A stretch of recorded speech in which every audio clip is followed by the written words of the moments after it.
हम एक आत्मा है, लेकिन वो आत्मा कहाँ से आई है, कौन से ब्रह्मांडों से आई है, कितने अनंत ब्रह्मांड है, कितना बड़ा यूनिवर्स है, क्या हमारे से आगे कोई और जीव भी नहीं है। मतलब ये आध्यात्म का मतलब ये पूरा होता है कि आत्मा से रिलेटेड पूरा ज्ञान आपको होना। जिन जिन धर्मों में संस्थाओं में या जितने भी आप कह लो पंथों में ये नहीं माना जाता कि हमारा पुनर्जन्म नहीं होता। उन लोगों की आप मानसिक स्थिति को देखिए, उनकी गति को देखिए, उनके बिहेवियर को देखिए, है ना। तो वो टेम्पररी सुख के पीछे पागल हो जाते हैं क्योंकि उनको लगता है यही सच है। और क्योंकि हमारे संतों ने, हमारे दिव्य आत्माओं ने, महापुरुषों ने वेद उपनिषद पुराणों में इतना ज्ञान दिया हुआ, इतना ज्ञान दिया है कि ये मतलब इसके लिए तो बड़े से बड़े कोर्स हो 10-10 साल के तो भी खत्म ना हो। ये इतना महान ये ज्ञान है। परंतु जैसे जैसे समय गया, हमने क्रिएशन किया, हमने सर्जन किया और उसके कारण हमारी आत्मा के अंदर जो पावर थी वो कम होती गई। हमारे कर्म का बोझ बढ़ता गया, हमारा मन आउट ऑफ कंट्रोल होता गया, इच्छाएं, कामनाएं, वासना इतनी बढ़ती गई कि हमारा सूक्ष्म शरीर, कारण शरीर जो है वो भरा पड़ा है इन बीजों से। तो हमारा जो आत्मा का जो वो पावर था ना, वो पावर धीरे धीरे धीरे दब गया। आत्मा की शक्ति असीम है डेफिनेटली। और हमारा मन, हमारी बुद्धि, हमारी कल्पना, हमारे विचार, हमारे संस्कार उसे सीमित बना देते। ये मृत्यु लोक है। जब तक वो ये नहीं समझेंगे कि तुम अमर लोक से आए थे, अमर लोक में ही तुम्हारा वास्तविक घर है, तो मृत्यु लोक में फिर यहाँ पर सुख और दुख दोनों ही उठाने पड़ेंगे। परम शांति। परम शांति। सभी का स्वागत है, परम परम स्वागत है बापूजी की इस YouTube चैनल पर। मैं हूं अनंत और आज हमारे साथ है दीपाली बहन जी, जो कि आई है महाराष्ट्र पुणे से। तो आज कुछ क्वेश्चन वो मुझे पूछेंगे आध्यात्म से रिलेटेड, तो मैं पूरे जवाब देने की कोशिश करूंगा। लेकिन शुरू करने से पहले आप सभी को बोलूँगा कि वीडियो बहुत स्पेशल है, ज़रूर से इसे लाइक करना, शेयर करना और इसे पूरा देखना। तो स्वागत है आपका बहन जी, कैसे आप? बढ़िया, बहुत बढ़िया जी। तो चलिए शुरू करते हैं। जी। आज हम जानना चाहेंगे कि अध्यात्म का सच्चा अर्थ क्या होता है और आज के ज़माने में आध्यात्मिक होना क्यों ज़रूरी है। ठीक है, क्योंकि सब कहते हैं कि मैं आत्मा हूँ, कोई मानता है, कोई नहीं मानता है। तो ये मानने से क्या होगा, ना मानने से क्या हो सकता है।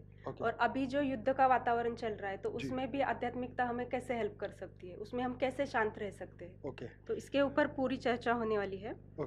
तो पहला क्वेश्चन है कि कई लोग कहते हैं कि मैं धार्मिक हूँ, मैं आध्यात्मिक हूँ, तो सच्चा आध्यात्मिक ज्ञान किसे कहेंगे? देखो, आध्यात्म जो शब्द ही जो आता है ना कि भाई स्व का अध्ययन, हाँ, तो स्वाध्याय हो गया वैसे तो।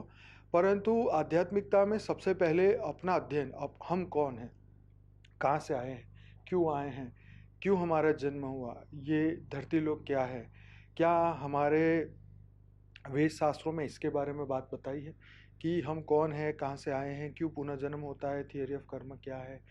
ये सभी चीज़ को जानना, अपने अस्तित्व को समझना कि रियल में मैं कौन हूँ। एज अ ह्यूमन बॉडी हम कहेंगे हम मनुष्य है, परंतु नहीं, हम एक आत्मा है। लेकिन वो आत्मा कहाँ से आई है, कौन से ब्रह्मांडों से आई है, कितने अनंत ब्रह्मांड है, कितना बड़ा यूनिवर्स है, क्या हमारे से आगे कोई और जीव भी नहीं है। मतलब ये आध्यात्म का मतलब ये पूरा होता है कि आत्मा से रिलेटेड पूरा ज्ञान आपको होना कि आत्मा कहाँ से आई, क्यों आई, काल चक्र क्या है, समय का चक्र क्या है, क्यों आत्मा फंस जाती है, क्यों वो गति, समय की गति को पहचान नहीं पाती है, कितने ये चक्र, दुनिया का आदि मध्य और अंत का ज्ञान समझना। आत्मा निराकारी से आकारी और आकारी से साकारी मतलब 5 तत्व में क्यों आई, ये पूरा रहस्य समझना, ये आता है अध्यात्म, रियल में अध्यात्म। बाकी लैंग्वेज, अलग अलग लैंग्वेज में लोगों ने इसकी अलग अलग डेफिनेशन दी है, लेकिन रियल में मेरे हिसाब से ये है। तो इसको शॉर्ट एंड स्वीट कहाँ से पढ़े? कहाँ से पढ़े? तो आत्मा को जानना, ये है आध्यात्म का पहला स्टेज। और वहीं से होगी शुरुआत कि मैं शरीर नहीं, मैं आत्मा हूँ, मैं दिव्य आत्मा हूँ, चैतन्य आत्मा हूँ, परम परम आत्मा हूँ। यहाँ से शुरुआत होगी। अब थोड़ा सा जन्म, मृत्यु और पुनर्जन्म के बारे में क्वेश्चन है। मैं आत्मा हूँ, ये तो आपने बता दिया, तो मैं इस शरीर में क्यों हूँ, मेरा क्या उद्देश्य है? ये क्वेश्चन इतना इम्पोर्टेंट है कि भाई मैं इस शरीर में क्यों हूँ, ये एक जागृति का प्रश्न है। हालांकि हम शरीर में आने के बाद ही हमें ये बात समझ में आती है कि मैं यहाँ क्यों हूँ। और जीवन का उद्देश्य, आप जैसे ही बाहर की दुनिया को देखेंगे तो आपके भीतर कभी तो एक ऐसा क्वेश्चन आएगा कि मेरे भीतर क्या है। यहाँ से ये शुरुआत होती है कि हमारी ये कर्म बंधन क्या है, जीवन मृत्यु क्या है, पुनर्जन्म क्या है, ये सब कुछ अध्यात्म में ही शुरुआत होता है। और जैसे आपने ये क्वेश्चन कहा, तो एक क्यूरियोसिटी है, आत्मा को एक जिज्ञासा है, उसको एक मुमुक्षु है, वो फ्री है, ये बंधन में नहीं है। परंतु जब हम बंधन में आते हैं तो यहाँ से शुरुआत करते हैं, और इसी को आगे समझना होगा थियरी ऑफ कर्म से। तो अंतिम उद्देश्य क्या होना चाहिए? अंतिम उद्देश्य आत्मा का यही है कि हम आत्मा से परम परमात्मा बने। जो हमारा मूल स्वरूप था वो हम पहचान ले, और हमें उस पे विश्वास आ जाए कि मेरा मूल स्वरूप सत्य चित्त आनंद स्वरूप, परम प्रकाश का स्वरूप, और हम परम धाम से आए थे, और वो हमारा रियल घर है, और ये धरती लोक मृत्यु लोक है। ठीक है। अब जो नास्तिक है उनके लिए है कि जो पुनर्जन्म को नहीं मानते, तो पुनर्जन्म होता है ये मैं क्यों मानूं? अगर माना तो क्या फर्क पड़ेगा? माना तो बहुत फर्क पड़ जाएगा, नहीं माना तो भी देखो, नहीं मानोगे तो जो मन में आएगा वो करोगे।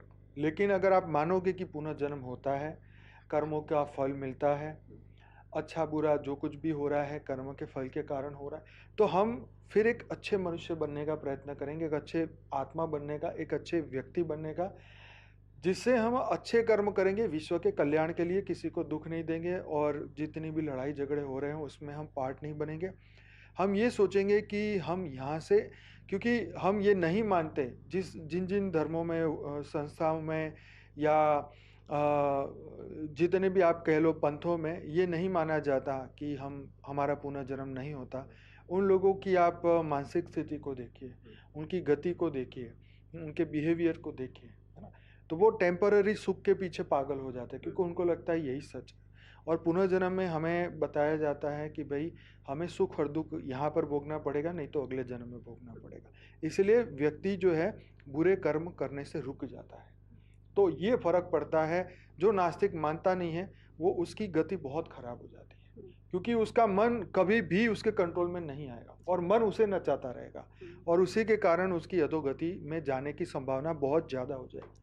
नहीं, आजकल क्या है कि एजुकेशन में बताया नहीं जाता ये तो सच तो बात उसकी वजह से प्रूफ कैसे माने ना, सब जो बच्चे अभी पढ़ रहे हैं, थोड़े बड़े हो रहे हैं, तो वो कैसे माने देखो, ना, क्योंकि घर में से कोई बताता नहीं। सच बात है। तो ये एक हमारे पढ़ाई का जो हमारा ये एक बहुत बड़ा लक है, जो पढ़ाया नहीं जाता, अध्यात्म को पढ़ाया नहीं जाता, परंतु हमें इन अध्यात्म के ज्ञान को फैलाने के लिए ऐसी स्कूलें बनानी चाहिए, और ऐसे ज्ञान की यूनिवर्सिटी होनी चाहिए जिसमें पीएचडी लेवल तक का ये ज्ञान अध्यात्म में देना चाहिए। क्योंकि हमारे संतों ने, हमारे दिव्य आत्माओं ने, महापुरुषों ने वेद उपनिषद पुराणों में इतना ज्ञान दिया हुआ, इतना ज्ञान दिया है कि ये मतलब इसके लिए तो बड़े से बड़े कोर्स हो 10-10 साल के तो भी ख़त्म ना हो, ये इतना महान ये ज्ञान है। ठीक है, नेक्स्ट क्वेश्चन है, कुछ लोग जन्म से ही प्रतिभाशाली होते हैं और कुछ नहीं, ऐसा क्यों? क्या इसमें पुनर्जन्म का क्या रोल है? बिल्कुल, देखो, जब परमात्मा ने तुम्हें बनाया था तब तुम परम पुरुष थे, तुम्हारे अंदर अनंत सूर्य की शक्ति थी। परंतु जैसे जैसे समय गया, हमने क्रिएशन किया, हमने सर्जन किया, और उसके कारण हमारी आत्मा के अंदर जो पावर थी वो कम होती गई, हमारे कर्म का बोझ बढ़ता गया, हमारा मन आउट ऑफ कंट्रोल होता गया, इच्छाएं, कामनाएं, वासना इतनी बढ़ती गई कि हमारा सूक्ष्म शरीर, कारण शरीर जो है वो भरा पड़ा है इन बीजों से। तो हमारा जो आत्मा का जो वो पावर था ना, वो पावर धीरे धीरे धीरे दब गया। जैसे धुआं जो है अग्नि को ढक देता है, झिल्ली घर को ढक देता है, ऐसे ही ये काम, क्रोध, लोभ, मोह, अहंकार और ये जो कर्म बंधन है, ये हमारी आत्मा की पावर को ढक देते हैं।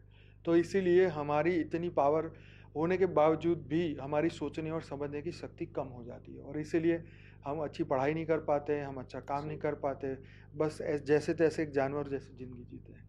क्या मैंने जन्म लेने का चुनाव खुद से किया है या सिर्फ सहयोग है? सहयोग तो कुछ है ही नहीं इस जीवन में, सहयोग नहीं, सभी जगह पर इच्छा है।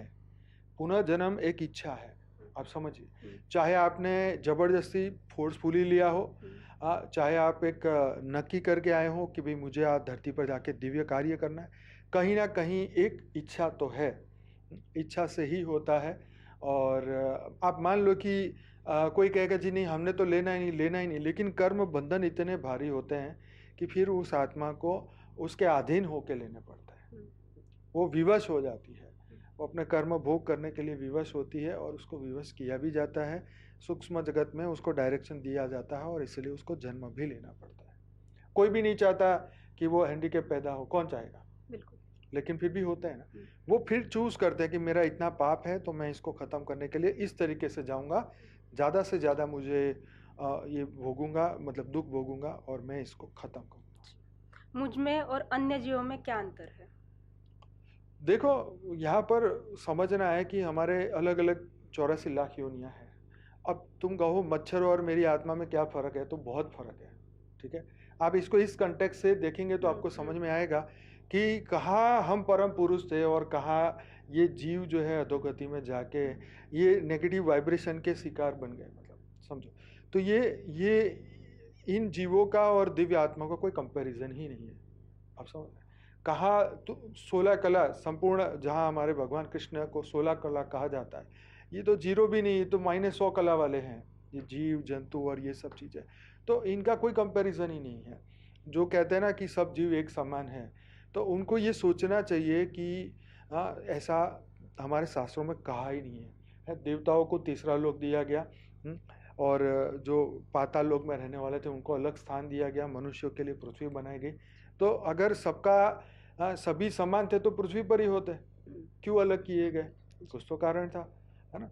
तो ये समझना चाहिए, जो ज्ञान में ज्यादा गहराई जाएंगे तो उनको समझ आएगा। नहीं, अभी आज के समय में कैसे कुत्ते बिल्लियां पालते हैं, जैसे बच्चे जैसे पालते हैं उनको। अब अज्ञानता में ना, अज्ञानता में कोई कुत्ता बिल्ली गधा सब कुछ पालते हैं। उनकी इच्छा है, उनको सुख मिलता है उससे तो वो पालते हैं। जिनको कोई नहीं है सहारा तो वो सोचते हैं कि शायद ये हमारा सहारा बन जाएंगे, तो वो पालते हैं। उनको चाहिए, उनके कर्म बंधन है तो वो कर रहे हैं। क्या मेरे अनुभव सिर्फ मस्तिष्क के रासायनिक प्रभाव है या उससे कुछ परे है? देखो, ये जितने भी हमारे अनुभव है ना, मन से रिलेटेड, बुद्धि से रिलेटेड, ये सब टेम्पररी है। वो समय, स्पेस और स्पीड के हिसाब से सब बदल जाता है। हम धरती पर कोई भी एक ऐसी स्मशान वाली जगह पे मान लो पहुंच गए जहाँ हर दिन 200-300 लोग मर रहे हैं, तो वहाँ पर जो है वो एक अलग वाइब्रेशन है। तो वहाँ पर आपकी सोच अलग है, आपके मस्तिष्क के अनुभव अलग है, आपका बुद्धि वहाँ जाके अपने आप ही सबको देख के वैरागी बन जाएगी। लेकिन जैसे ही उससे बाहर निकले तो वैराग खत्म हो गया। तो फिर वो वायुमंडल का प्रभाव था स्मशान में। ऐसे ही कई शादी की जगह पे जाएंगे तो आपको लगेगा भाई इससे बढ़िया और कोई जगह नहीं, जलसा मतलब मजा ही मजा है। परंतु जैसे ही वो खत्म होके आएंगे वापिस जैसे थे वैसे। तो ये एक जगह का प्रभाव है, विचारों का प्रभाव है, हर चीज का ये प्रभाव हम जीवन में देख रहे हैं। तो ये हमारा मस्तिष्क का जो अनुभव है ये टेम्पररी है, जगह जगह पर बदल जाएगा। बुद्धि भी बदल जाएगी, बुद्धि भी धोखा दे देती है, मन भी धोखा दे देता है, इसलिए ये टेम्पररी है। इसको सिर्फ ऑब्जर्व करो, इसमें ना सुख की अनुभूति करो और ना इसे सच्चा मानो और इसको झूठा ही मानो, क्योंकि ये परिवर्तनशील है। जो परिवर्तनशील है वो कभी भी सुख नहीं दे सकता। अगर पुनर्जन्म होता है तो हमारी आत्मा इसे याद क्यों नहीं रह पाते? ये इस ब्रह्मांड का सिस्टम है और ये हमारे कल्याण के लिए ही ये रूल्स बनाया गया, जिसमें हमारी कल्याण इसी में है कि हम ये पास्ट को और फ्यूचर को ना जाने, क्योंकि इससे हमारा कर्म चक्र खराब हो सकता है। हम श्रेष्ठ कर्म ना करने की जगह पर वही पुरानी सोच अपने पास्ट को दिमाग में रखेंगे और हर दिन दुखी हो जाएंगे। इसीलिए ये ब्रह्मांड के नियम है, उसमें से ये नियम को हर एक को एक्सेप्ट करना ही पड़ता है। पर आत्मा के बाहर तो लेयर्स है, उसमें तो सारी मेमोरीज पड़ी हुई है ना। हाँ, पर आत्मा तो परम खुद ही पर ब्रह्म है, लेकिन वो अज्ञान जो है वो ज्ञान को बाहर आने नहीं देता ना। तो ऐसे ही एक ऐसा पर्दा डाला हुआ है हमारे मनुष्य के इस शरीर में कि हम वो चीज को डायरेक्टली नहीं जान पाए। जब आप 3 गुणों से ऊपर पहुंच जाएंगे, जब आपको थर्ड आई, जैसे लोग बोलते हैं थर्ड आई, तो दिव्य दृष्टि से आप अपने पूर्व जन्म भी जान सकते हैं और आपका फ्यूचर भी आप तय कर सकते हैं। क्या हम आने वाले जन्म को बदल सकते हैं या कर्म तय करते हैं? बिल्कुल, हमारी फ्री विल से तो कर्म बनने वाले हैं ना, तो हम जो तय करेंगे उसी हिसाब से कर्म करेंगे और वही कर्म के हिसाब से उसका रिजल्ट आएगा। फिर अच्छे कर्म किसे कहेंगे हम? अच्छे कर्म ये है कि जो विश्व कल्याण के लिए है, जो अपने आप के लिए नहीं। जैसे एक चींटी भी पूरे दिन बिजी रहती है अपने काम के लिए, लेकिन उसको कुछ पता नहीं है। ऐसे ही मनुष्य भी अगर अपने स्वार्थ के लिए गाड़ी बंगला महल जो कुछ विषय वासना भोगने में ही पूरा दिन समय व्यतीत करता है, तो वो उसका स्वार्थ हो गया। तो उसने विश्व कल्याण के लिए तो कुछ किया नहीं ना, एक अच्छे वाइब्रेशन, एक अच्छी सोच भी वायुमंडल में नहीं डाली। तो अगर वो इतना भी नहीं कर पा रहा है तो फिर उसके जीवन का लाभ क्या, कुछ भी नहीं। नहीं, कई लोग भक्ति मार्ग में जो है वो एक दूसरे को हेल्प करते हैं, गरीबों को हेल्प तो करते वो हैं। करते हैं, वो तो दया है, करुणा है, वो तो प्रेम है, तो वो तो कर रहे हैं। वो तो उनको वो अज्ञान में है अभी भी कि हमारा रियल अस्तित्व को वो जानते नहीं है और इसी में फंसे हुए हैं। मैं फंसा हुआ इसलिए शब्द कह रहा हूँ क्योंकि ज्ञान मार्ग को नहीं अपनाते। वो ज्ञानी बन के कर्म करें तो श्रेष्ठ कर्म करेंगे। भक्ति मार्ग में तो अरबों खरबों जन्म से करते ही आ रहे हैं। लेकिन अगर वो ज्ञान मार्ग में आया तो वो भिखारी को तो देगा नहीं ना, क्योंकि तो उसे ये कर्म के ज्ञान हो नियम को आपको जाएगा। समझ लिए तो फिर आपको क्या जरूरत है, बताओ। जरूरत है। हाँ, आप कर्म के नियम को समझ जाएंगे, आपको समझ आ जाएगा कि वो आज मैं इसको खिला दूंगा, कल फिर वही के वही। ठीक है, प्रॉब्लम नहीं है खिलाने में, आप खिलाओ, लेकिन उस जीव की कल्याण कैसे होगा, उस जीव के कल्याण के लिए आपने क्या किया, ये महत्व की बात। मतलब किस टाइप का कल्याण, मतलब खाना दिया तो उसका कल्याण हुआ, ऐसा सोचते हैं ऐसा वो सोचते हैं, परंतु तो वो सोच कैसे बदले? देखो, पहली बात तो ये कि हमारा देश का कानून ये कहता है कि भिखारी को भीख नहीं दो, पहली बात। और भक्ति में हम ये कहते हैं कि भाई भिखारी को चलो खाना, भूखा है तो खाना दो। तो ये हमारी करुणा है कि हम देते हैं, क्योंकि अगर हम देते जाएंगे वो कमाएगा ही नहीं। या तो वो रियल में उसके हाथ पैर नहीं है या वो नहीं कर सकता, तब आप दे सकते हो। लेकिन स्वस्थ व्यक्ति भी आज भीख मांग रहे हैं, तो आप उसको दे के उसको और आगे बढ़ा रहे हैं कि नहीं तू भाई यही ठीक है। तो इसीलिए कुछ चीज़ें ऐसी हैं, भले हमारे ज्ञान के हिसाब से सही लगती हो, पर भक्ति मार्ग में बुरा लगेगा कि नहीं। एक तरफ कहते हैं कि अन्नदान, तो भाई अन्नदान तो जो जो रियल में जिनको जरूरत है उनको करो, नहीं तो वो तो वेस्ट है। हाँ, आप समझो, वो तो वेस्ट है। क्या आत्मा कभी जन्म और मृत्यु से प्रभावित होती है? जन्म मृत्यु से क्या प्रभावित इस तरीके से होती है कि अज्ञानता में तुम जितने मर्जी जन्म लो, जितना मर्जी बार मृत्यु हो, तो अज्ञानता हमेशा बनी रहती है। तो आत्मा, उसे कर्मों का बोझ बढ़ता जाता है, उसका सूक्ष्म शरीर, कारण शरीर भारी होता जाता है, परंतु वो ज्ञान योग सीखे और स्व परिवर्तन करे तो वो हल्का होता जाता है। तो जीवन मृत्यु से वो परे जा सकती है अगर आत्मज्ञान हो तो। बाकी वो जीवन मृत्यु एक नया चक्र बनता है, नया चक्र में वो खुद फंसता जाता है, मकड़ी की जाल की तरह। तो इसलिए बंधन और पैदा कर रहे हैं। तो ज्ञान जरूरी ही है। बिल्कुल, ज्ञान ही तो तुम्हें जागृति देगा ना कि हम बंधन नहीं, हम बंधन के लिए नहीं आए हैं। थोड़े कर्म और भाग्य के ऊपर क्वेश्चन है, क्यों कभी अच्छे लोगों के साथ बुरा होता है और बुरे लोगों के साथ अच्छा होता है? देखो, अच्छा और बुरा जो है वो सिर्फ कर्म का फल है। अभी मान लो किसी का एक्सीडेंट हुआ और सामने ही हॉस्पिटल थी, तुरंत ही ले गए और वो बच गए, तो हमें कर्म का भोग तो आया, लेकिन सामने हॉस्पिटल थी, डॉक्टर भी खड़े थे, उन्होंने फटाफट बचा लिया, तो हम कहें लो जी अच्छे कर्म थे, डॉक्टर मिल गए। तो हर व्यक्ति जो है अपने कर्म भोग रहा है। हाँ, लेकिन हम कहें कि ये हुआ ही क्यों, तो हुआ इसीलिए ना कि कहीं ना कहीं वो कर्म का बंधन उसे चुकाना था। तो अच्छा होना या बुरा होना, वो सिर्फ कर्म फल को चुका रहा है। हम अपनी दृष्टि से देख रहे हैं कि इसके साथ बुरा हुआ। परीक्षित को सांप काटा तो 7 दिन में उसको मोक्ष मिला ना, उसको अगर श्राप ना मिलता तो वो तुम मोक्ष ना मिलता। तो इसको आप क्या कहेंगे? ये तो जो उसके लिए जो कर्ज था, जो उसके लिए जो श्राप था, वो तो उसके लिए आशीर्वाद बन गया। तो इसीलिए कई बार अकल्याण में भी कल्याण होता है, और कल्याण तो कल्याण है ही, पर अकल्याण में भी कल्याण होता है। इसीलिए हर चीज हमारे जीवन में दुख आता है तो वो हमें एक दिशा देता है कि अब इसके बारे में सोचो, अब आत्मा के बारे में सोचो क्यों आ रहा है, तब लोग निकलते हैं। तो अकल्याण भी कल्याण का ही कार्य है। तो इस धरती पर सब कुछ अच्छा ही है, यही मानना चाहिए। क्या हर चीज सिर्फ भाग्य है या मैं खुद अपनी परिस्थिति बना रहा हूँ? हर चीज भाग्य मतलब प्रारब्ध समझिए। तो प्रारब्ध के इशारे पर ही मनुष्य का अगला सोच, जब तक हम अज्ञान में हैं तब तक हम प्रारब्ध से चलते हैं, जब हम ज्ञानी बन जाते हैं तो अपनी फ्री विल से प्रारब्ध को बनाते हैं। वैसे तो वो बन ही रहा है, परंतु हम श्रेष्ठ कर्म बनाएंगे, श्रेष्ठ प्रारब्ध बनाएंगे, और श्रेष्ठ उसका फल भी हम पाएंगे। तो इसीलिए अज्ञानी लोग बुरा अपना भाग्य बनाएंगे, प्रारब्ध बनाएंगे, ज्ञानी है वो श्रेष्ठ बनाएंगे। तो भाग्य हमारे हाथ में है, प्रारब्ध हमारे हाथ में है, कर्म बंधन, कर्म का फल हमारे हाथ में नहीं है, बाकी प्रारब्ध हमारे हाथ में है। क्या मेरा हर विचार, भावना और क्रिया ऊर्जा के रूप में वापस आती है?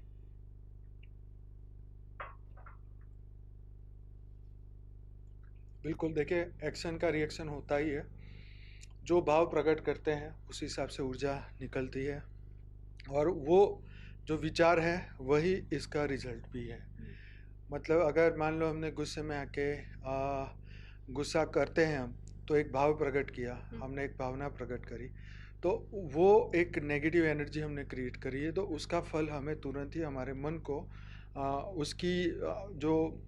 उसके मन को, हमारे मन को उसका भुगतना पड़ता है, क्योंकि हमारे शरीर के अंदर ही वो वापस एक्शन का रिएक्शन होता है। हमारे हर विचार जो हमारे शरीर के ऊपर एक्शन का रिएक्शन करते हैं, जैसे हम ज़्यादा गुस्सा करेंगे तो आंखें लाल हो जाएगी, चेहरा बदल जाएगा, विचार बदल जाएंगे, और शरीर के अंदर जो हमारी पॉजिटिव एनर्जी है वो ख़त्म हो जाएगी। तो इसीलिए कोई भी एनर्जी हम पैदा कर रहे हैं, कोई भी भाव पैदा कर रहे हैं, तो उसका रिजल्ट तुरंत ही हमें मिलता है। अब समझो कि माँ अपने बेटे को डांट रही है, तो वो डांटना तो उसके वो भले एक के प्रेम लिए के अंदर ना, उसके अंदर उस डांट के अंदर एक भावना है ना कि इसका कल्याण हो। तो कल्याण की भावना है, इसीलिए वो गुस्सा जो है अंदर से जो उसका भाव है वही देखा जाएगा। जैसे राम ने रावण को मारा, तो रियल में उसका कल्याण ही हुआ ना, वो उसका पाप कर्म करता हुआ वो रुका, उसकी वो जर्नी खराब होने वाली थी और भी, लेकिन उसको स्टॉप कर दिया गया, तो इसीलिए वो कल्याण का भाव है।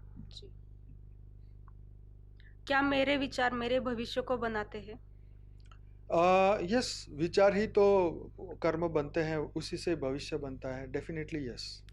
अगर मैं किसी को माफ कर देता हूँ तो क्या यह मेरी आत्मा मुक्त कर सकता है? आत्मा मुक्त नहीं होती है, पर वो बंधन से मुक्त हो जाएंगे कि भाई वो कर्म चक्र को हमने वहीं तोड़ दिया, अब हम आगे उससे और बंधन नहीं बनाएंगे। तो ऐसे हमें सबको माफी देनी चाहिए, तो हमारे सारे बंधन जल्दी खत्म हो। जी जी बिल्कुल। क्या दुख केवल मेरी चेतना की प्रतिक्रिया है या वास्तविकता का हिस्सा? दुख वास्तविक है, हम फील कर रहे हैं, हम दुखी हो रहे हैं, तो है तो वास्तविक, लेकिन क्रिया तो हमने करी ना, बनाया तो हमने ना, दुख को प्रकट हमने किया। अगर हमारी स्थिति ऐसी होती तो वो दुख को हम दुख मानते नहीं, ठीक है। तो जो कुछ भी हम सुख अनुभूति करते हैं या दुख अनुभूति करते हैं, वो सिर्फ और सिर्फ हमारी स्थिति को हम रिफ्लेक्ट कर रहे हैं। ये सवाल हो गया था पहले, लेकिन फिर भी आप थोड़ा सा बताइए कि जो लोग तन मन धन से किसी संस्था से जुड़े हैं, कार्य कर रहे हैं, सेवा कर रहे हैं, तो उनको आगे निकलने के लिए क्या करना चाहिए, उससे आगे उनकी प्रगति हो? देखो, ज्ञान सबसे बड़ी बात है।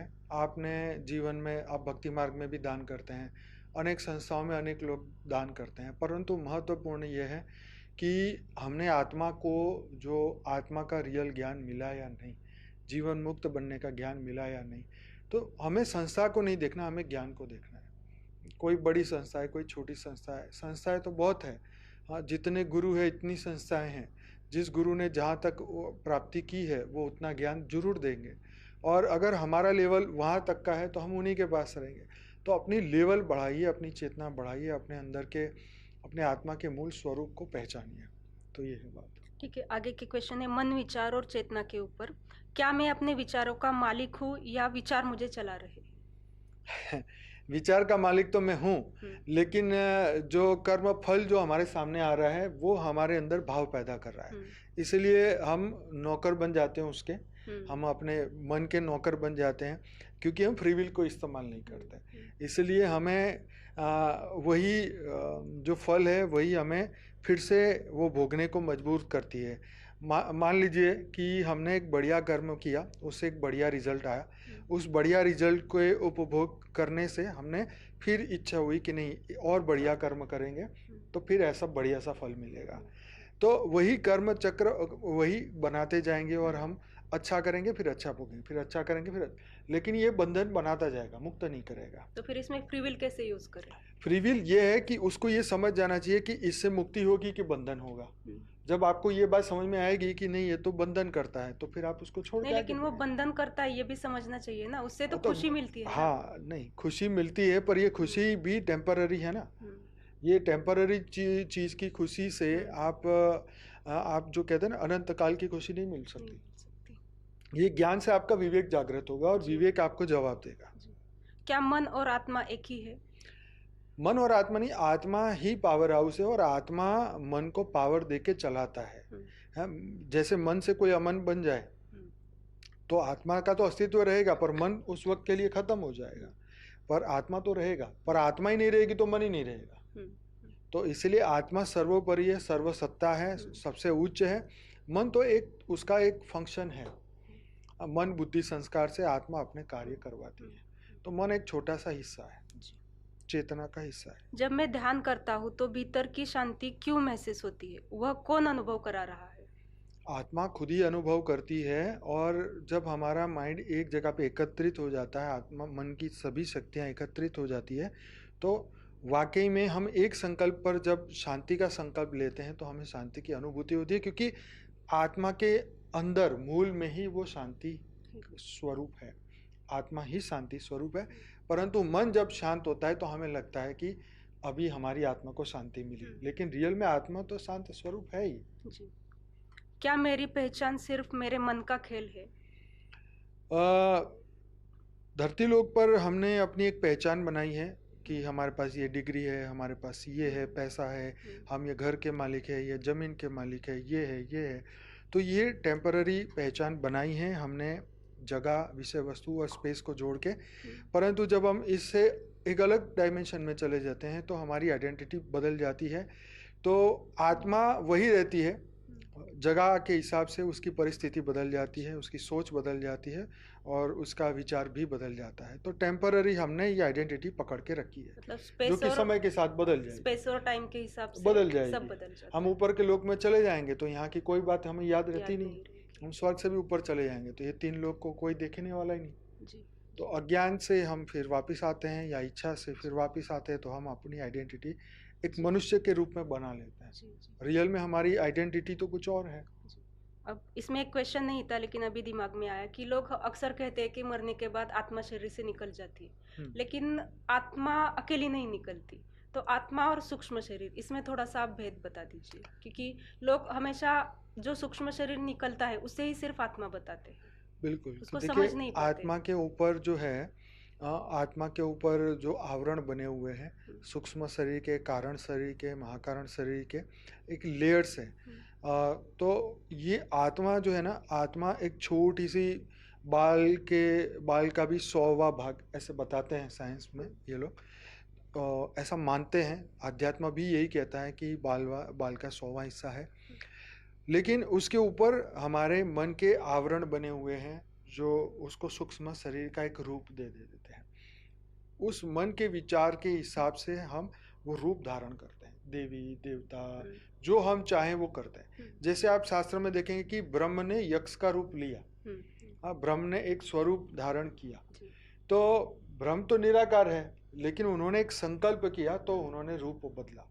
ऐसे ही मनुष्य आत्मा जो है अपने विचारों की, जैसे कहा ना आइडेंटिटी कि भाई मैं तो मनुष्य हूँ, तो हम वो मनुष्य का रूप ही सूक्ष्म शरीर में बनाए रखते हैं और उसी को अपनी आइडेंटिटी समझते हैं अज्ञानता में। तो सूक्ष्म शरीर और सूक्ष्म आत्मा शरीर अलग है, ये नहीं सब है, एक ही, लेकिन इसके ऊपर आवरण बने हुए हैं। आत्मा के ऊपर आवरण आवरण चढ़े हैं, है। उसमें से सूक्ष्म शरीर एक आवरण है। एक आवरण है, कारण शरीर दूसरा आवरण है, महाकारण शरीर उसके ऊपर तीसरा आवरण है। अब थोड़े सवाल ईश्वर और सत्य के ऊपर है। मैं भगवान को क्यों मानूं? अगर भगवान है तो मुझे इसका अनुभव क्यों नहीं हो रहा? भगवान को क्यों मानो? तो तुम्हारी इच्छा है, नहीं मानना है तो नहीं मानो है। मानोगे तो फायदा होगा, नहीं मानोगे तो नुकसान होगा। नहीं, अब हम तो चाहते हैं कि आगे का माने, उसको भी शक्ति मिले, ज्ञान मिले। तो जी वो नहीं मान रहा है। तो नहीं मान रहा है तो उसको ये आंखें खोल के, कानों को खोल के सुनना चाहिए, समझना चाहिए, देखना चाहिए कि ये आज अगर साइंस को तो मानता है ना, तो साइंस को पढ़े कि भाई ये इतना अनंत ब्रह्मांड क्यों बन रहा है, अनंत ब्रह्मांड क्यों बना, किसने बनाया। यहाँ पर एक छोटा सा पत्थर हम अपने हाथ से नहीं बना सकते, तो इतना ब्रह्मांड, विशाल ब्रह्मांड क्यों बना, किस लिए बना, कोई तो इसका क्रिएटर है। अगर ये शरीर भी अपने आप पैदा नहीं हो सकता है, इसको भी एक मानव जीवन की ज़रूरत पड़ती है, तो अनंत ब्रह्मांड अपने आप थोड़ी ना बन जाएंगे, कोई तो है ना क्रिएटर। इतना अगर किसी का लॉजिक नहीं चलता है, इतना दिमाग नहीं चलता है, तो फिर वो जीव योनि वाली आत्मा है। अभी उसको बहुत कुछ देखना सुनना बाकी है, तो करेंगे वो अपने आप। ब्रह्मांड की जो व्यवस्था है वो कौन चला रहा है? देखो, ब्रह्मांड की व्यवस्थाएं जो है, जैसे शास्त्रों में हमारे लिखा है कि जो ब्रह्मांड बनाते हैं शिव अपने शक्ति से ब्रह्मा विष्णु शंकर को बनाते हैं और उनके द्वारा आगे रचना कराई जाती है। तो उनका संचालन विष्णु करते हैं और शंकर जो है उनका विनाश करते हैं समय समय पर। तो ये ब्रह्मांड का बनाने वाला, चलाने वाला और ऑपरेटर, डिस्ट्रक्टर और क्रिएटर ब्रह्मा विष्णु शंकर है। और शिव जो है इस ब्रह्मांड को बनाते हैं और आगे उसको विसर्जित भी करते हैं। लय और विलय उनका कार्य। भगवान को जानने में क्या विज्ञान हेल्प कर सकता है? क्या विज्ञान कैसे बताता है? पर क्यों का उत्तर नहीं दे पा रहा है। भगवान, देखो, शास्त्रों में लिखा है कि ब्रह्म को जानने के लिए तर्क आपको सहायक हो सकता है। तो विज्ञान वो तर्क लाके दे रहा है जिससे हम उस क्रिएटर तक पहुंच सकते हैं।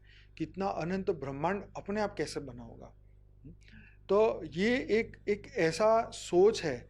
हालांकि उसके पास तो जवाब नहीं है, वो तो तर्क से अपने हिसाब से जो उन्होंने जेम्स वेब टेलीस्कोप से या कोई और टेलीस्कोप से जो कुछ भी देखा तो बोल दिया 13.8 बिलियन ईयर्स पहले बिग बैंग हुआ और वहाँ से ब्रह्मांड अस्तित्व में आया। उसके बाद फिर जानवर बने, फिर मछली बनी, फिर समुद्र। ये मतलब उनकी एक थियरी है जो साइंस वाले अपने हिसाब से मानते हैं, क्योंकि वो अध्यात्म से नहीं मानते।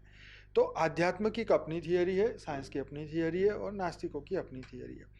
तो जो जिसको मानना है माने, लेकिन साइंस हमें मदद करता है समझने के लिए, समझाने के लिए कि कोई तो क्रिएटर है। क्यों मुझे सच्चाई का अनुभव नहीं हो पाता? क्या मैं उससे दूर हूँ? देखो, सच्चाई, हम सत्य से, हर मनुष्य जो है वो सत्य से दूरी बनाए हुए हैं। तो तुम असत्य में रहोगे तो तुम्हें असत्य ही सत्य लगेगा और सत्य के पास नहीं जाओगे, सत्य को जानोगे नहीं, सत्य स्वरूप बनोगे नहीं, तो सत्य की अनुभूति कभी किसी को होने वाली नहीं है। तो कैसे जाए सत्य की ओर? तो सत्य स्वरूप जो है उनके पास जाओ। हाँ, जैसे हमारे शास्त्रों में बताया कि कोई गुरु को पकड़ो, गुरु ब्रह्म है, तो उनको सुनो, वो समझाएंगे, आपको बताएंगे आपके जीवन का लक्ष्य क्या है, क्यों आए हो, कैसे मुक्त होना है, बंधन का कारण क्या है, मन क्या है, मोक्ष क्या है। तो यही तो ज्ञान से तो मुक्त होंगे ना। अब गुरु का तभी आया तो सत्य। कई गुरु तो सिर्फ अपनी सेवा में लगा देते हैं। बहुत सारे मैंने देखे हैं कि सही वो बात बस है। सेवा सेवा सेवा सेवा ही करते रहते हैं, आगे ही नहीं बढ़ते। सत्य बात है आपकी। तो आगे खुद को बढ़ना पड़ेगा ना। जैसे पहली स्टैंडर्ड में एक कोई स्कूल खोल के बैठा है तो वो 1 से 5 तक पढ़ाता है। अब 5 पढ़ने के बाद आप खुद कहोगे ना अब मैं छठी में जाना है। स्कूल वाले कहेंगे आप तो पूरी जिंदगी भर रहो, मुझे कोई प्रॉब्लम नहीं, उनका तो चल रहा है। लेकिन हम आगे बढ़ते हैं ना, अंदर से आवाज आती कि नहीं अब ये हो गया, अब आगे बढ़े। तो अगर आपकी जिज्ञासा बहुत विशाल है, आपकी जिज्ञासा, आप कोई इस तरीके से बंधन में रहने वाले नहीं है, तो बंधन मुक्त होने का अभ्यास करिए, ज्ञान को खोजिए, सत्य को जानिए और अभ्यास करके आप आगे निकल सकते हैं। कोई बांधता नहीं है, कोई गुरु किसी को बांधता नहीं है।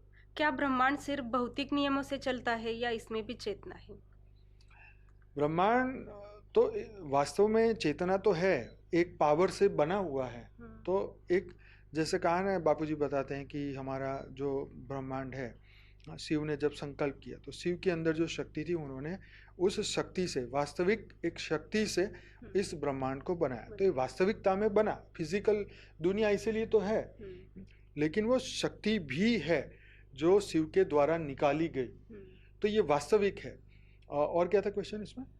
क्या ब्रह्मांड सिर्फ भौतिक नियमों से चलता है?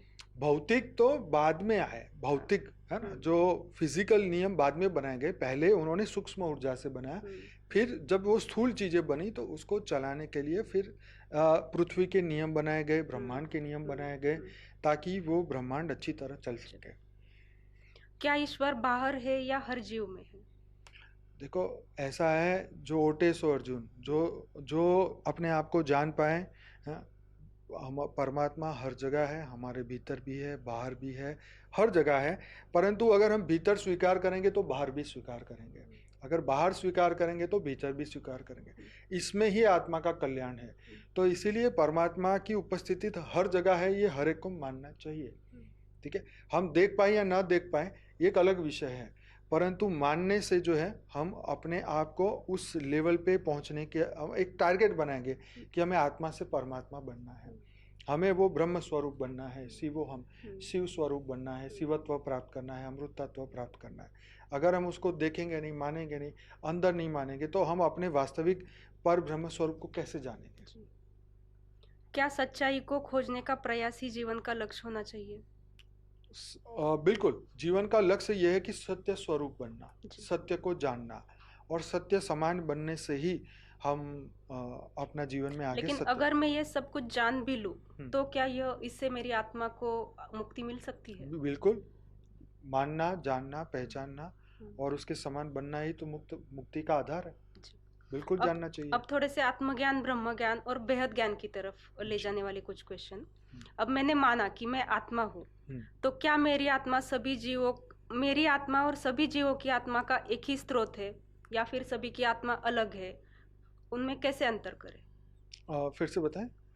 मैंने माना कि मैं एक आत्मा हूँ, ठीक है, तो मेरी आत्मा अलग है या सभी जीवों की समान है, या फिर सभी की आत्मा और मेरी आत्मा उनमें कुछ अंतर है, सभी का स्रोत एक है क्या? देखो, शिव ने जब संसार बनाया, उसमें से जब क्रिएट किया तो निकला तो सब कुछ शिव से ही है। लेकिन आप कहो कि शिव ने मच्छर बनाया तो ये मच्छर उन्होंने नहीं बनाया, एक सीधी सी बात है। इसको ये समझना चाहिए कि हम वो मच्छर को भी अपनी श्रेणी में ला देते हैं। तो उसका राज आपको समझना पड़ेगा कि ये नेगेटिव वायरस कोई भगवान शिव ने नहीं बनाया। ये जितनी भी आज 20,000 बीमारियां मनुष्य को हो रही है, भगवान शिव ने नहीं बनाई। ये हमारी अज्ञानता है कि हम कहते नहीं तूने ये बनाया, ये किया। ये उन्होंने परम पुरुष बनाई थी, परम सृष्टि बनाई थी, दुख का कोई सवाल ही नहीं था। तुम्हें सत्य चित्त आनंद स्वरूप बनाया था।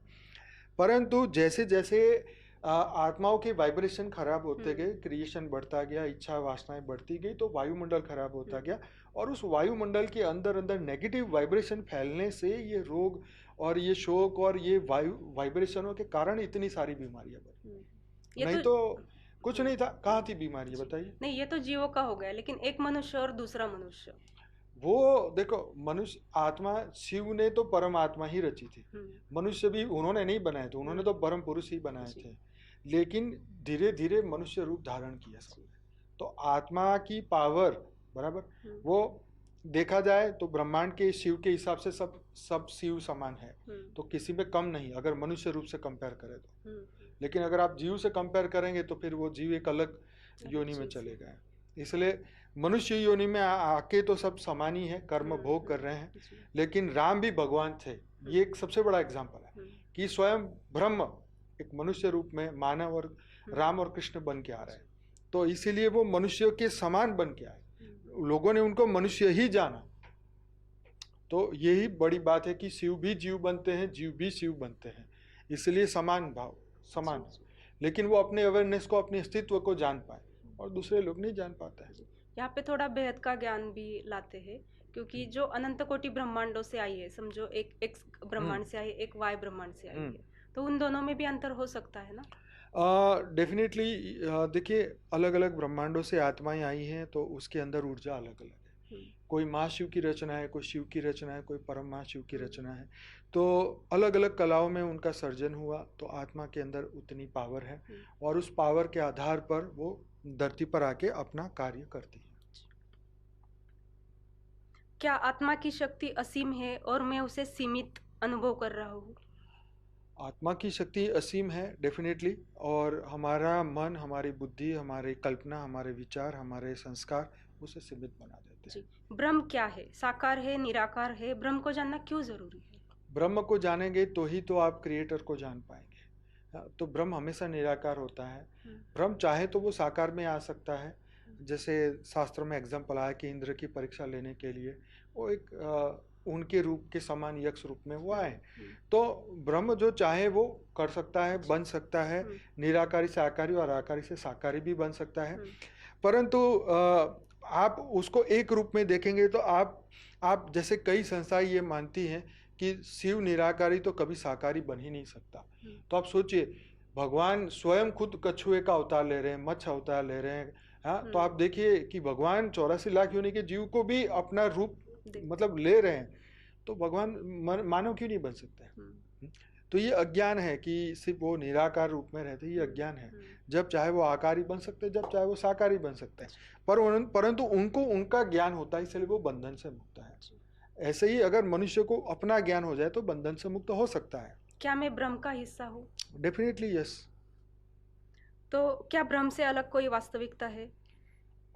देखो, आज हमें आंखों से दिखने वाली चीज अलग कर रही है ना, कि ये लाइट है, ये पंखा है, ये तो आंखों से देखने से अलग लगता है, इसलिए द्वैत और अद्वैत आया। कि द्वैत मतलब दो, अद्वैत मतलब एक। शास्त्र में भी तुम्हारा स्वरूप जब ब्रह्म स्वरूप ही बताया है, तो वास्तव में तुम एक ही हो, लेकिन आंखों से देखने के कारण हम अलग अलग महसूस करते हैं। क्या ब्रह्म ज्ञान से मन की पूर्ण शांति और मोक्ष संभव है? बिल्कुल वही, बिल्कुल बिल्कुल। सब मोक्ष के बारे में कहते हैं, लेकिन मुझे मोक्ष नहीं चाहिए, मुझे यही जीवन अच्छा लगता है, मुझे यही आनंद आता है, ये सोच कैसे बदले? तो देखो, ये सोच तो तभी बदलेगी ना कि जब अंदर से बदलाव आएगा, जब तुम ये जीवन मृत्यु जरा व्याधि है उसको इस तरीके से समझेंगे। कई लोग बोलते नहीं, हम तो यहाँ बहुत सुखी, हमारे को तो कोई प्रॉब्लम नहीं, हम तो जाना ही नहीं है, तो कोई बात नहीं, रहो आराम से, ये ब्रह्मांड तुम्हारे लिए तो बनाया है। परंतु जब समय की समाप्ति होती है या ये जब विश्व युद्ध जैसी चीजें होती हैं, तब सभी लोगों को ये वास्तविक सुख जो है वो सुख ना दिखाई देके फिर दुख दिखाई देता है, और तब वो परिवर्तन की ओर आगे बढ़ता है। क्या ब्रह्म की खोज बाहरी ज्ञान से होती है या भीतर की साधना से? जिज्ञासा से स्टार्ट होती है, और साधना तो हम अपने आप को ही साधते हैं, मन को साधते हैं, और आत्मा को जानते हैं, आत्मस्वरूप बनते हैं। जब आत्मस्वरूप बनते हैं तभी हम ब्रह्म स्वरूप बनते हैं, मतलब अंदर से ही खोज शुरू होगी। जी। क्या ब्रह्म ज्ञान से मैं अपने कर्म और जीवन का उद्देश्य समझ सकता हूँ? बिल्कुल, ब्रह्म ज्ञान से ही आपको आपकी रियलिटी समझ में आएगी। क्या मैं ब्रह्म में विलीन होकर भी पृथ्वी पर जीवन जी सकता हूँ? ब्रह्म में मिलने के बाद वापस आत्मा नहीं आती, तो उसका अस्तित्व खत्म हो गया। उनके तो फिर समान मैं हो गया। क्यों मुक्ति को पाऊँ? ऐसा होता है कि अगर जब तक हमारा लक्ष्य है कि देखिए, एक बूंद जब है सागर में मिलती है तो सागर बन जाता है। अब बूंद कहे कि मैं अकेला ही खुश हूँ, तो भाई एक अकेला बूंद क्या हो जाएगा, जैसे हवा में विलीन हो जाएगा, या सूख जाएगा, या उसका कहीं और उपयोग हो जाएगा। तो ये मनुष्य सृष्टि है, ये मृत्यु लोक है। जब तक वो ये नहीं समझेंगे कि तुम अमर लोक से आए थे, अमर लोक में ही तुम्हारा वास्तविक घर है, तो मृत्यु लोक में फिर यहाँ पर सुख और दुख दोनों ही उठाने पड़ेंगे। तो इसलिए अगर तुम्हें बूंद बनना है तो बूंद भी बन सकते हो, सागर बनना है तो सागर भी बन सकते हो। तो अगर आपको ऐसा लगता है कि धरती लोक की सुख मिलता है, तो यहाँ तो सब वैसे ही है, लो और जन्म लो और आनंद लो, और क्या कह सकते हैं। यहाँ पे थोड़ा बेहद के ज्ञान से भी समझते हैं, मुक्ति और जीवन मुक्ति क्या है, दोनों देखो, में क्या अंतर है? मुक्ति तो एक ब्रह्मांड की हमारी अवस्था के बारे में बताता है, जिसे हम मोक्ष कहते हैं। 4 प्रकार के मोक्ष बताए जाते हैं, जिसमें आत्मा उस लोक में वापस जाती है, जब अवतार धरती पर आती है तो वापस उसके साथ आती है, वो सालुज्य मोक्ष कहा जाता है। उसमें इच्छा होती है जीव की कि मैं भगवान के साथ धरती पर आऊँ, जन्म लूँ और रहूँ उनके साथ।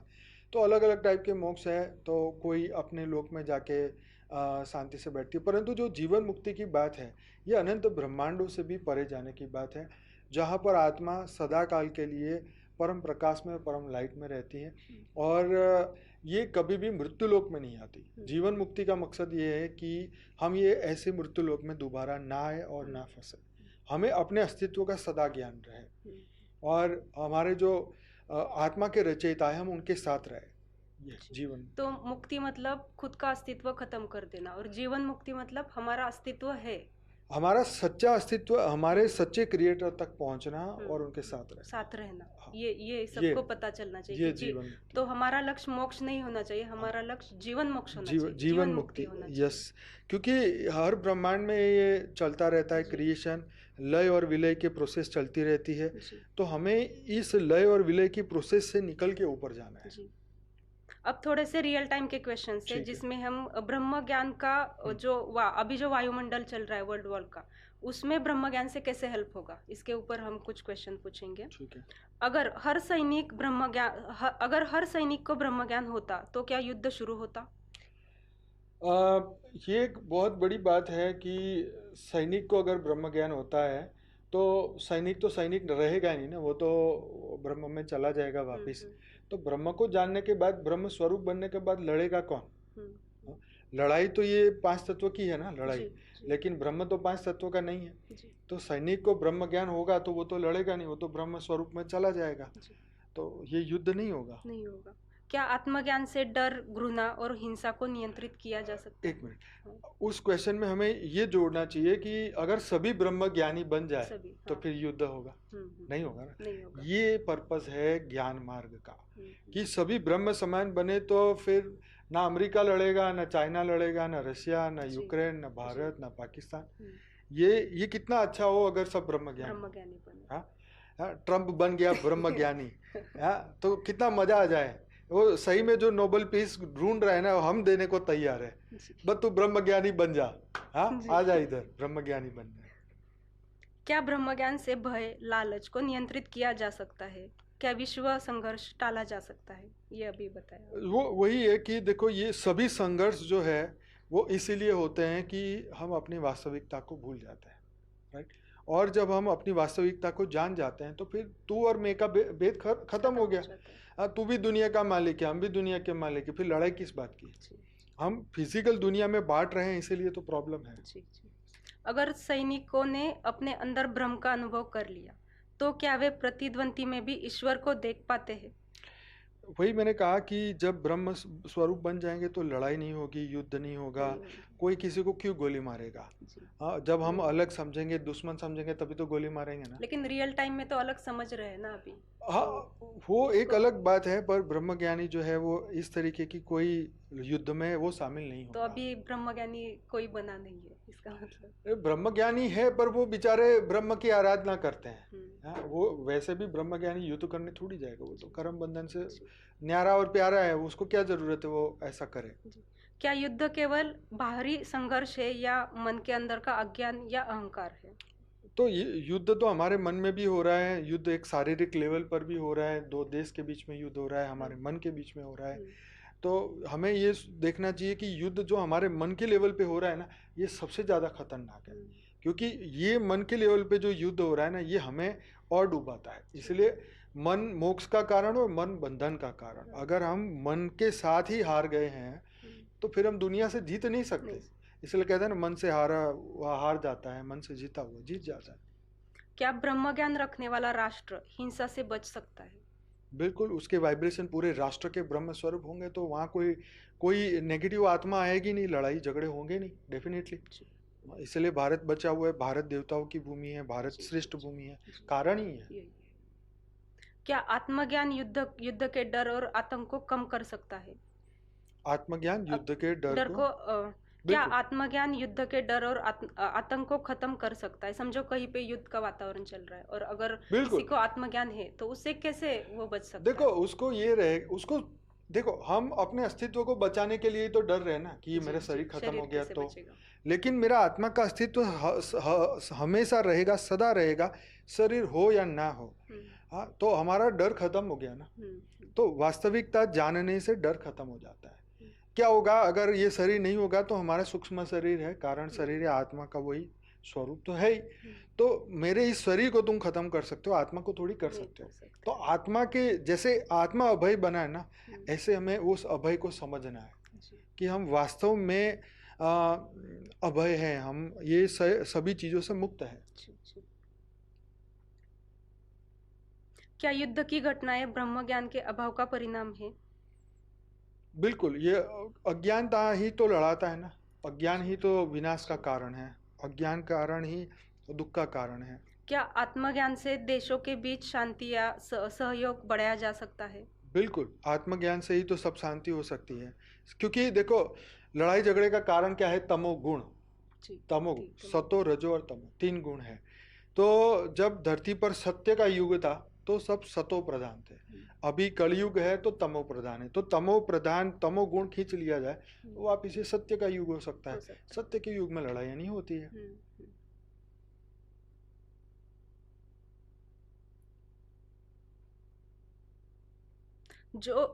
जो डर रहा है, क्या वो शरीर है या मैं हूँ? कौन है वो? डरने वाला कौन है? तो शरीर तो डरता नहीं है, जो चेतन तत्व अंदर बैठा है वही उसकी अनुभूति करता है। जो हमारा चेतना है वही डर भी अनुभूति करता है और मुक्ति की भी अनुभूति करता है। तो वो जो चेतन तत्व जो आत्मा है, वो अज्ञान के कारण भय समझ लेती है और फिर वो कहते हैं आत्मा डर गई, या उसका मन डरा हुआ है, या शरीर डरता नहीं है क्योंकि शरीर को चलाता है मन, और मन को चलाता है आत्मा। युद्ध में मेरा परिवार कौन बचाएगा, सरकार, सेना या परमात्मा? मृत्युलोक में कोई किसी को बचा ही नहीं सकता। मृत्युलोक में सब खत्म हो जाते हैं। हाँ, जब रामायण खत्म हो गया, राम के वंशज खत्म हो गए, कृष्ण खत्म हो गए, उनके कुल खत्म हो गए, राजा रजवाड़े खत्म हो गए, उनके कुल खत्म हो गए, तो कौन किसी को बचाए बताओ? कुछ भी तो नहीं बचा। समय के साथ सब खत्म हो जाता है। वो सत्यवान सत्यवती जी, वो अपने मौत से मुंह से अपने घर वाले को ले आई थी, वो भी चले गए।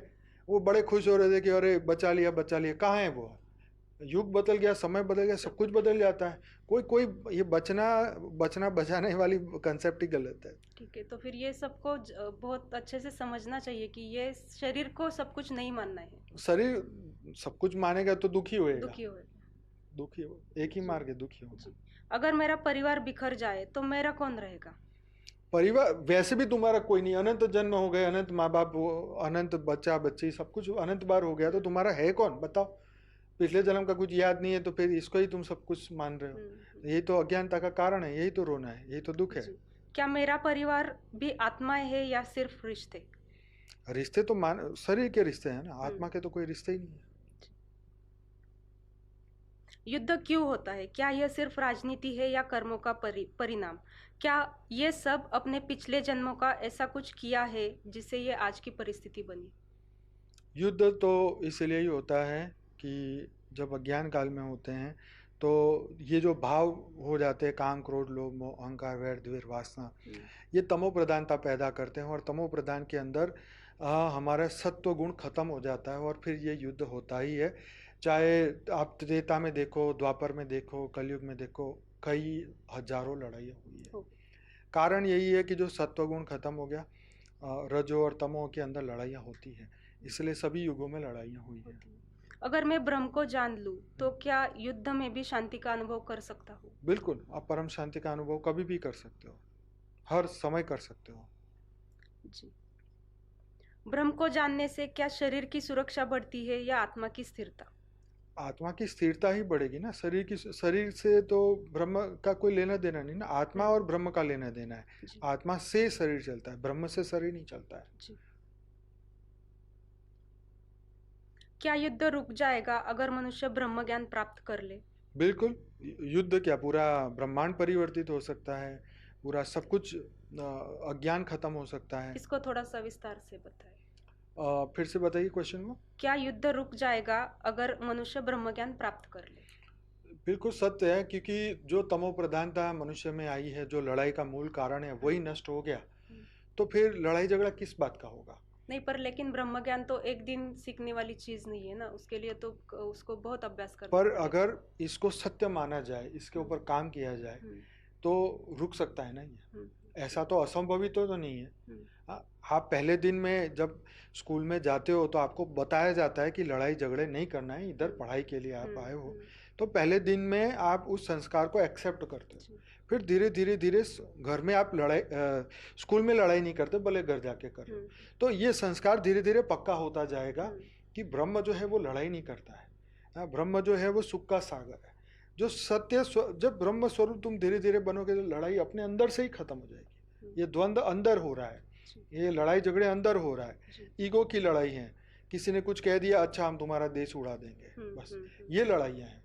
तो ये लड़ाइयाँ अंदर से जो हम अनुभूति कर रहे हैं तमो प्रधानता की, इसके कारण हो रही है। जी जी जी। अगर मैं आत्मा हूँ तो मेरा देश कौन सा है? क्या मैं हिंदू आत्मा हूँ, मुस्लिम आत्मा हूँ, ईसाई हूँ? आत्मा तो धर्म, नाच, जात से परे है, जैसे बापू जी बताते हैं। तो हमारा आत्मा का कोई धर्म नहीं है, तो हमारे कर्म बंधन के कारण हमारा कोई देश में जन्म हो जाता है, कुछ हिसाब किताब चुकाना है, इसलिए वहाँ पे ऐसे घर में जन्म होता है, चाहे वो कोई भी धर्म हो, कोई भी संप्रदाय हो।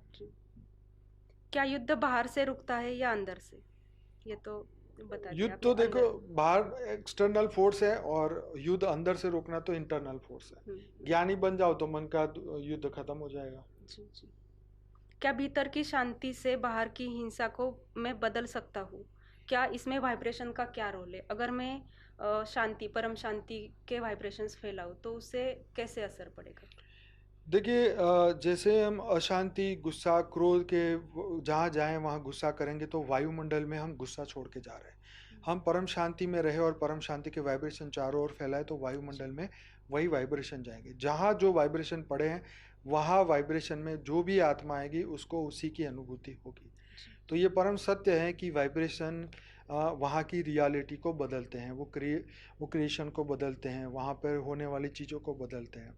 जैसे जिस जगह पर बड़े बड़े युद्ध हुए हैं आप वहाँ जाके देखेंगे तो आज भी दुख के रोने के वाइब्रेशन है। लेकिन जहाँ पर तपस्या हुई है वहाँ पर एक पॉजिटिव वाइब्रेशन, वहाँ पे एकदम फ्रेशनेस है, एक एनर्जी है। वाइब्रेशन का ही सब खेल है। जी, ये सच बात है, क्योंकि जापान में जब बम गिरा था तो वहाँ का वायुमंडल अभी भी खराब है। अभी भी खराब है, ये तो है। सच बात है। क्या ये समय मनुष्य को ब्रह्म ज्ञान की ओर लौटना चाहिए? हमेशा से यही ऑप्शन खुला था। कलयुग में ऑप्शन ज़्यादा बड़ा हो जाता है क्योंकि अब जीवन दुनिया जीने जैसी नहीं है, इसलिए लोगों को लगता है कि चलो अब नई रियलिटी खोजते हैं। समय की समाप्ति होने वाली है इसलिए लोग वो रियलिटी को जानते हैं। वैसे तो ये हर युग में ये ज्ञान दिया हुआ है, लेकिन कई बार वो कम होता है, कई बार वो ज़्यादा होता है, कई बार मतलब समय की ज़रूरत बन जाता है। तो अभी सभी को आत्मज्ञान, ब्रह्म ज्ञान की ओर लौटना ही है। बिल्कुल, यही रियलिटी है, यही वास्तविकता है, यही सत्य है। जो जल्दी पहुंचेगा वहां तक वो जल्दी जीवन मुक्त होएगा। नहीं तो जीवन धरती लोक तो है ही सबके लिए। ठीक है, तो बहुत अच्छे क्वेश्चन आपने पूछे, बहुत अच्छा लगा। आपको कैसा लगा जरूर से बताइए, कमेंट करिए, शेयर करिए और दुनिया तक ये रियलिटी पहुंचाइए। बहुत बहुत धन्यवाद। बेहद की परम महाशांति। थैंक यू बहन जी। परम शांति। बेहद की परम शांति सोचो, बोलो परम शांति। Join us daily for our morning live meditation, Monday to Saturday, 5:30 to 6:30 a.m. Join us daily for live meditation, 10 p.m. to 11 p.m. on YouTube Live. Subscribe now. Website www.paramshanti.org. Email us anant@paramshanti.org. Like, share, subscribe. Join today. बेहद की परम